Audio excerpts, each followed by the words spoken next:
Hello, remember me? It is Delilah from Firewatch. I'm going to try and read the book Fire Season by Philip Connors. Keep in mind that I am still trying to learn how to use my voice. This means some parts of the book might sound a bit odd to you as a listener. I am sorry for that. I am sure to improve on that in the time ahead. For now, enter the book. Prologue. Until about 15 years ago, I thought fire lookouts had gone the way of itinerant cowboys, small-time gold prospectors, and other icons of an older, wilder West. Then a friend of mine named Mandy Ain asked for my mailing address in Missoula, Montana, where we were both students in print journalism, one of the least timely courses of study in the history of higher education, though we could not have known that at the time. She said she would soon have a lot of time to write letters. When spring exams were over, she'd be off to New Mexico to watch for fires. I was intrigued, and more than a little envious. Her letters did not disappoint. She was posted in the middle of the Gila National Forest on the edge of the world's first designated wilderness just north of the border with Mexico. On Loco Mountain, she said, not a single man-made light could be seen after dark. She lived in her lookout tower, a 12 by 12-foot room on stilts. The nearest grocery store was 5 miles by pack trail and 8 feet more by mountain road. Over the course of 4 months, she had fewer than 20 visitors, hunters on horseback, mainly, and a few adventurous hikers. The romance in those letters was almost unimaginable. For years our paths diverged, though we always kept in touch by letter. I left school for New York and lucked into a job with the Wall Street Journal. Her continuing adventures took her to Ghana, Costa Rica, and Argentina. One spring she wrote to say she was back in the States for another summer gig in Aguila, this time in a different tower 40 miles southeast of Loco Mountain. She knew I was busy, tied to a desk in New York, but suggested I take a vacation and come see the country for a few days at least.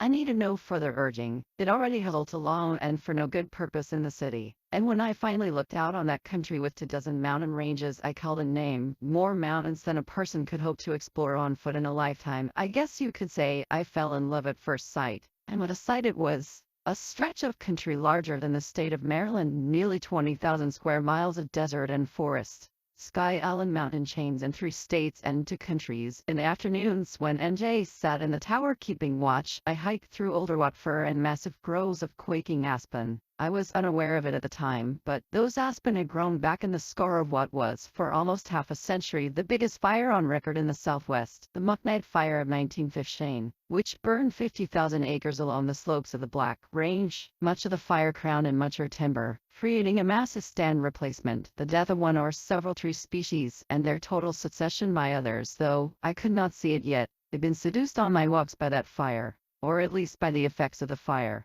The beauty of the forest created in its wake, around our own little bonfire under starlight. MJ told me she had grown and eaten the lookout. She wanted to get out on a fire, inhale the smoke, feel the heat of the flames, and make some bigger money. Overtime and hazard pay. Her boss was game, she said, if she could find him someone reliable to take over fire watch. By the time I had to hike out and head home, I talked myself into her jaw. She would vouch for my backwoods bona fides every feet after 4 years in the city and then fly to New York. Offered a week's notice at work, and be back before the moon was full again. I knew almost nothing about being a lookout except what I had read in books, but what I had read seemed promising. It doesn't take much in the way of body and mind to be a lookout. Norman MacLean had written. It's mostly soul. Since that first summer I have returned each succeeding year to sit 10,000 feet above sea level and watch for smoke. Most days I can see 100 miles in all directions. On clear days I can make out mountains 180 miles away. To the east stretches the valley of the Rio Grande, cradled by the desert, austere, forbidding, dotted with creosote shrubs, and home to a collection of horned and foreign species evolved to live in a land of scarce water. To the north and south, along the Black Range, a line of peaks rises and falls in timbered ways. To the west, the Rio Mimbres meanders out of the mountains, its lower valley verdant with grasses. Beyond it rise more mesas and mountains. The Diables, the Jerkies, the Modlians, a peaceable kingdom, a wilderness in good working order, and my job to sound the alarm if it burns.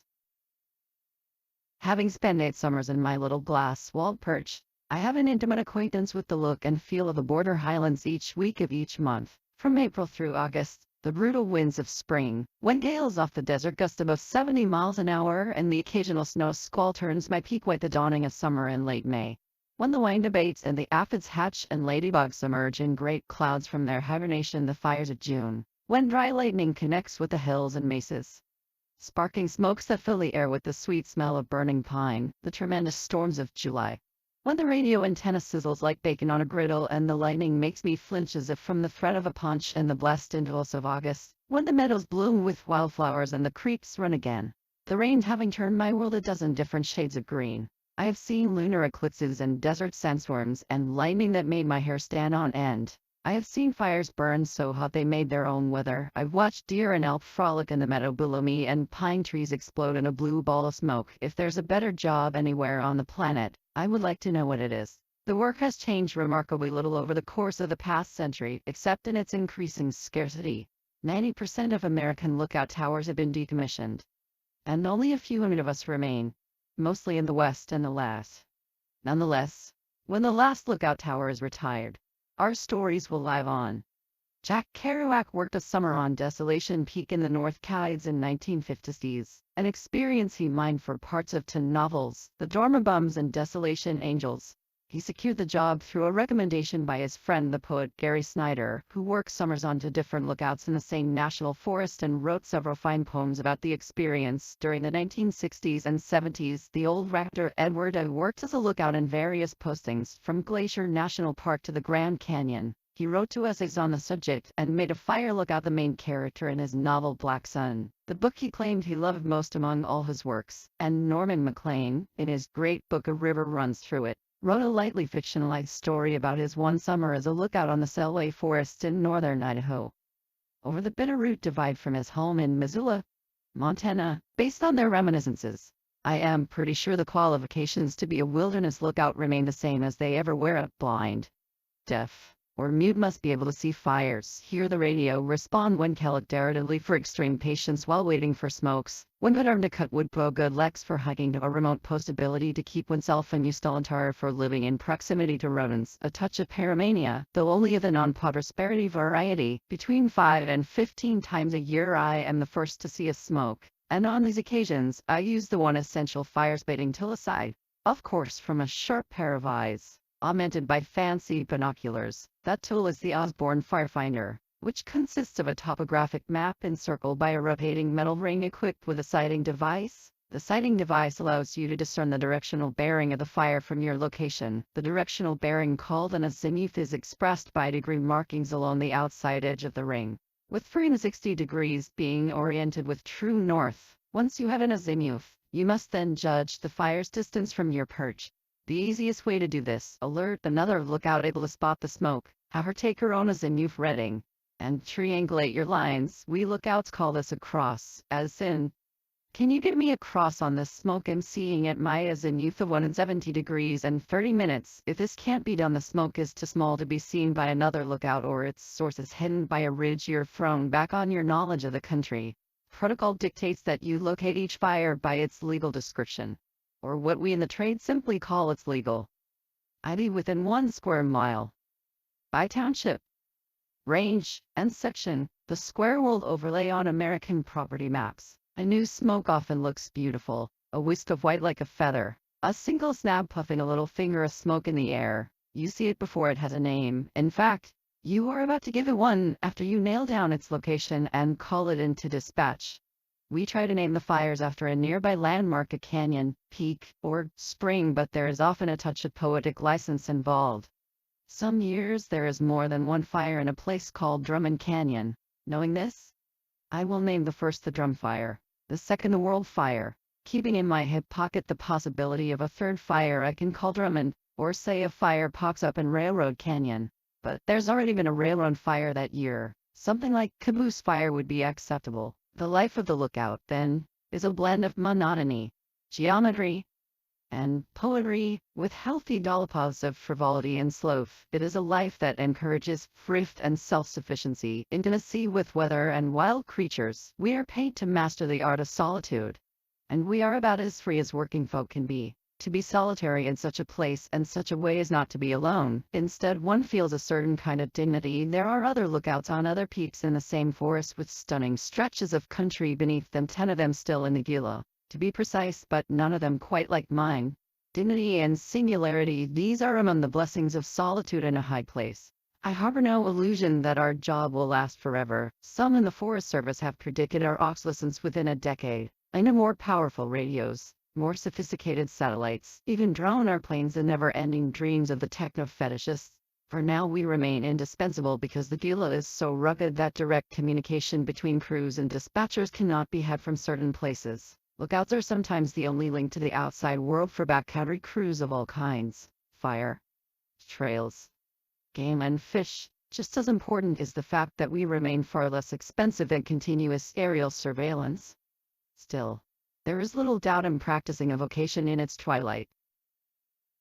During my time in the Gila, I have been witness to one of the most remarkable ongoing revolutions in land management ever undertaken by the Forest Service. For millennia fires burned here with no effort to suppress them. Only with the coming of the Forest Service in the early 1900s did that change. As the government used all the tools and tactics of warfare on what it deemed a deadly enemy, almost from its infancy the Forest Service hewed to an unyielding goal: to suppress every single fire as soon as it was detected. In 1944 this approach was codified in the so-called 10 a.m. policy, the aim being to have a fire contained by 10 a.m. on the morning after it was first spotted, or, failing that, by 10 a.m. the next morning, and so on.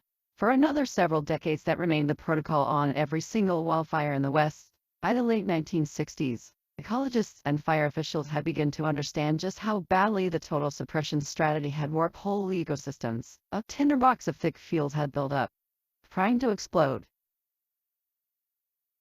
Here on the Gila, the ancient fire regime consisted mainly of cool-burning surface fires moving through grass and open pine savannas. Fires that consumed ground fuels but preserved the mature forest canopy. These fires recurred, on average, once or twice a decade until about 1900.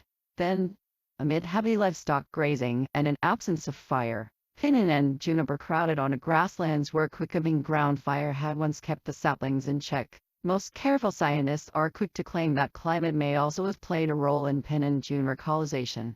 Ponderosa took hold in dog-ear thickets in the middle elevations, where fire had previously burned over large areas every 2 to 8 years. In the highest elevations, the effects of fire suppression are less stark since the subupland belt of spruce and fir typically burn and stand replacements every 100 to 300 years.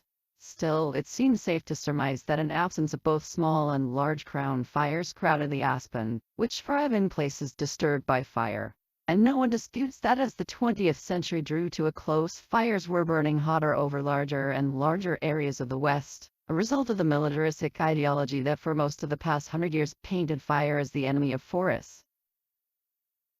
In the 1970s, a small group of firefighters on the Gila began, tentatively at first, to experiment with an approach that appended 3/4 of a century of Forest Service dogma. Having studied the effects of the suppression regime, they wondered whether it might benefit the health of the forest to return fire to the land, initially called prescribed natural fire. This policy involved letting some fires burn unchecked toward the end of fire season, deep inside the wilderness after the onset of rain had reduced the danger of a big blow-up. The results were promising. The forest showed incredible resilience, green shoots of grass poking through the black within weeks, or even days of a burn. Springs that hadn't run in years began to flow again, no longer tapped out by unnaturally crowded vegetation. Emboldened by these experiments, fire managers began to allow larger burns earlier in the season, trying their experiments in various field types from semi-arid grasslands on up to ponderosa savanna and even mixed conifer. It would be difficult to exaggerate how radical an experiment those first prescribed natural fires were within the prevailing mindset of the Forest Service, but their success caused others to take note. In 1970, based on early results from the Gila and the Selway Bitterroot in the northern Rockies, the two national forests that pioneered the let-burn approach, the Forest Service officially rescinded the 10 a.m. policy. What has happened here is akin to species reintroduction. Think of fire as an endangered species, which, after its nearly century-old absence, we're attempting to restore to a land that evolved with its imprimatur. The two wilderness areas at the heart of the Gila get hit by lightning, on average, 30,000 times per year, and they comprise less than 1/4 of the forest's total area of 3.3 million acres. In the United States, only the Gulf Coast of Florida surpasses the Southwest in density of lightning strikes. And there it comes with far heavier rains. Combine the frequency of lightning with an arid climate, and one begins to understand why this is the most fire-prone landscape in America. In my 8 years on the peak, the forest has averaged more than 200 wildfires per season, a low number by 20th century norms. Each year now, several lightning-caused fires on the Gila are allowed to burn for weeks or even months at a time, sometimes over tens of thousands of acres. Often they remain benign surface fires. They chew up the ground lest fuel fats build up over the decades. Occasionally they torch in stands of mature forests, establishing a mosaic of open meadows. Even the hottest fires, with their apocalyptic visions of black smoke pluming thousands of feet in the air, have their place. As devastating as they appear, they constitute the birthday of aspen and oak, which sees their turn in the succession of forest types natural to this part of the world, a succession determined in large part by fire. It is not as if anyone can say with certainty which fires should be put out and which allowed to burn. Firefighters still suppress more than 90% of all wildfire starts here. The experiment is ongoing, as much art as science, and I feel fortunate to have held a front row seat for the show.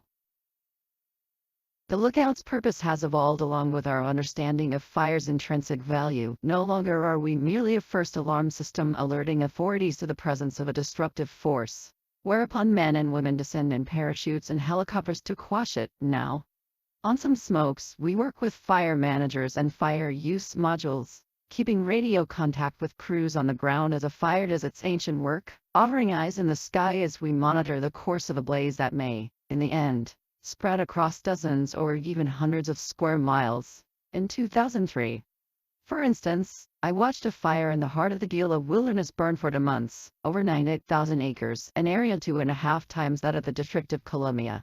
Such fires, long presumed to be malignant intruders in a fragile landscape, are now welcomed, even encouraged. At least here, fires on the edges of Salt Lake City and Boise, where deference to life and property remains paramount, are another matter. None of these experiments with wildfire would have been possible if the landscape had not been preserved in something approaching its primeval state. From my peak, I have the good fortune to look out on a land of great significance in the history of American ecology, the Gila Wilderness, the first stretch of country in the world to be consciously protected from incursion by industrial machines. That designation was largely the work of one of the most important figures in early 20th century America, the writer and conservationist Aldo Leopold. Many scholars have called a Sand County Almanac his posthumous book of essays, the Bible of American environmentalism. Leopold is often referred to as a prophet.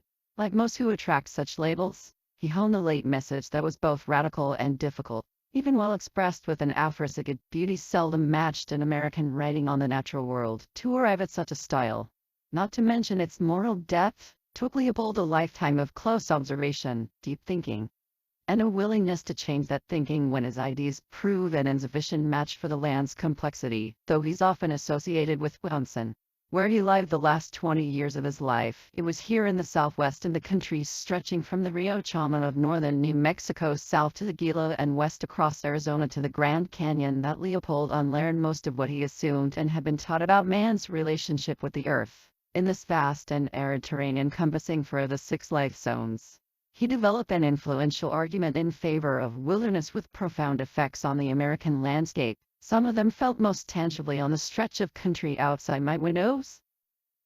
In 1924, as an assistant district forester in New Mexico and Arizona, Leopold drew a line on the map encompassing 4 mountain ranges and the headwaters of the Gila River, a line beyond which nothing motorized or mechanized would be allowed to travel. In 1980, another rodless area was preserved alongside it, this one named in honor of Leopold.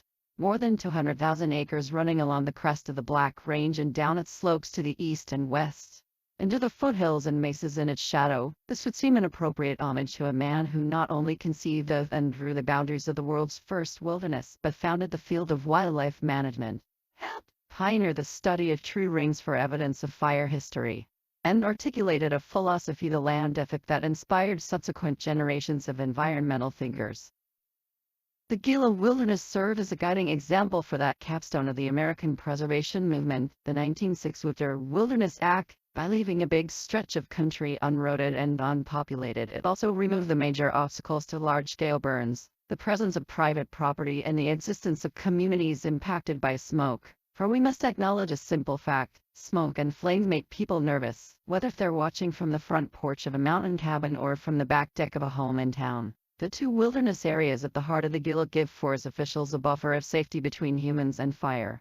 In many places throughout the West, no such buffer exists between wildlands and the urban interface, to use the jargon of our day. It is from those places where most Americans get their images of wildfire, the drama of the fight, the tragedy of the charred home. This book, I hope, will offer another view of fire and its place in nature, a view too little glimpsed on our television screens.